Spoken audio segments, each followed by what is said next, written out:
खरं. तर आम्ही जो प्रॉब्लेम बघतो रस्त्यावरती, की रस्त्यावरती गर्दी असते, पार्किंगसाठी जागा मिळत नाही.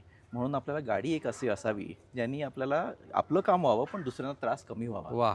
म्हणून आम्ही ही छोटी नॅरो साईज. नॅरो विड्थची गाडी बनवली. राईट. आणि मग म्हटलं, की आता इलेक्ट्रिक गाडी तर बनवायचीच आहे, हो. पण ती आपण एफिशियंट गाडी बनवू. आणि एफिशियंट असल्यामुळे काय होतं, त्याला बॅटरी छोटी लागते राईट. आणि त्याला चालताना एनर्जी पण कमी लागते. ग्रेट. आणि ती एनर्जी आपण आपल्या देशातले अबंडंट सोलर एनर्जीकडून मिळवू. बरोबर. म्हणून आम्ही ही पूर्ण पाथ केली. फॉर्च्युनेटली मराठवाड्यासह देशभरामध्ये कमीत कमी 300 दिवस तुम्हाला सौर ऊर्जा मिळेल, एवढे हे देशाची भौगोलिक रचना आहे.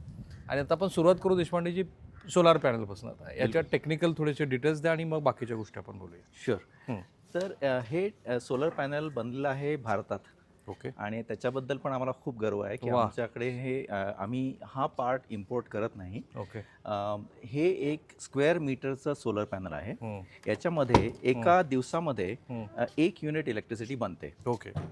आणि त्याच्यामुळे मग गाडी 10 ते 12 किलोमीटर या सोलर एनर्जीवरती जाऊ शकते.